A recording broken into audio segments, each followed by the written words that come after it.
sağ olun.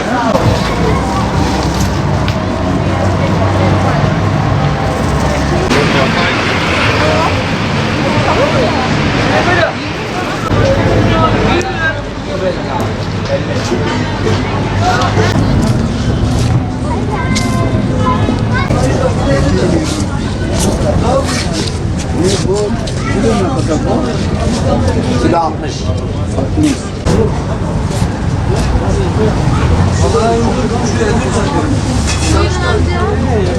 Çelikten. Soğan ayızdığına. Aldığı soğanı kavurmamanda salata balık yanar. Fıstık ezmesi. Evet. Onu da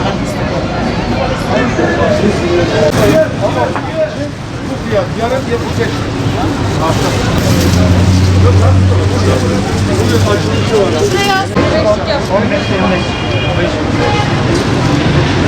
Ama sen de gittin ya, ben ondan hesaplamam. Tereyağı gibi, görüyor musun? Tereyağı gibi bak. Yok abi, bu donmuş abi. Geçen seneden beri duruyor bu. Hoş geldiniz. Karakovan balığı kilosu 120 lira efendim.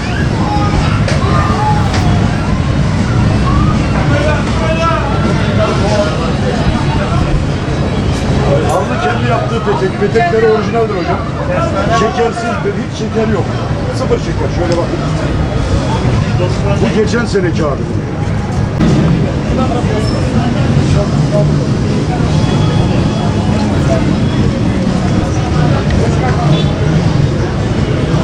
Karadeniz'den geliyoruz. Artvin'de arıcılık yapıyoruz. Ballarımız organik. Buraya Antep'e tanıtmaya getirdik ballarımızı. Herkesi buraya mutlaka bekliyoruz. 81 ilden tüm yöresel ürünler var. Yani peynirinden tutun, Trabzon peynirinden tutun, Erzurum cağ kebabına, Karadeniz ballarından Afyon sucuğuna kadar her şeyi burada Anteplerin hizmetine sunmak için buradayız. Herkesi bekliyoruz. İlgi çok güzel. Yani bugün kurulmuş olmasına rağmen ilgi gayet güzel. İnsanlar memnun. Böyle bir şeyden çok mutlu oldular. Bu Antep'e böyle bir şeyin gelmesinden çok mutlu oldular. Biz de buraya geldiğimiz için mutluyuz. Kendi ürünlerimizi tanıttığımız için mutluyuz. Afyon'dan buraya geldik. Kermes var diye geldik. Bir 10 gün misafir oluyoruz Antep'e. Tabii Antep'i zaten biliyoruz. Büyük şehir olduğunu biliyoruz. Güzel şehrimiz olduğunu biliyoruz. Halkının çok iyi olduğunu biliyoruz. Onlar da bizi konuksever misafir ettikleri için biz onlara binlerce teşekkür ediyoruz. 10 gün onların misafiriyiz. Sucuğumuza buyursunlar, gelsinler, baksınlar. Kalitesine baksınlar. Antepler de biliyorsun boğazlarına düşkünler, seven insanlar. Onların ayaklarına kadar geldik. Artık onlar da bizi ziyaret için buyursun gelsinler diyelim. Kocaeli'den geliyoruz. Pişmane yapıyoruz. Antep halkı için geldik. Yöresel ürün. %100 doğal pişmane yapıyoruz burada. Hani çok taze, çok hani yani herhangi bir katkı payı yok yani doğal, %100 doğal. Satışlar bugün başladık. İnşallah iyi olur. Yani tüm Antep halkını bekliyoruz. Buraya Adıyaman'dan geldik. Yöresel ürün fuarına geldik. Tanıtım amaçlı geldik.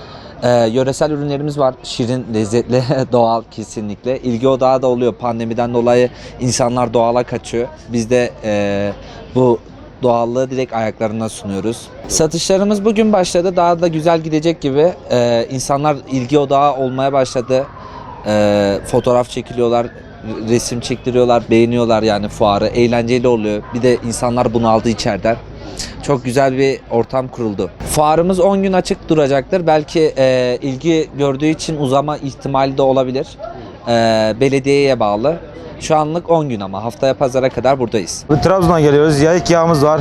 Mulama peynirimiz var. Tulum peynirlerimiz var. Zeytinlerimiz var. Yerinden geliyor her şey. Abi biz yerinden geliyoruz. Onları da bekliyoruz fuarımıza. 10 gün buradayız. 10 gün bekleriz. Misafirimiz olmasını bekleriz.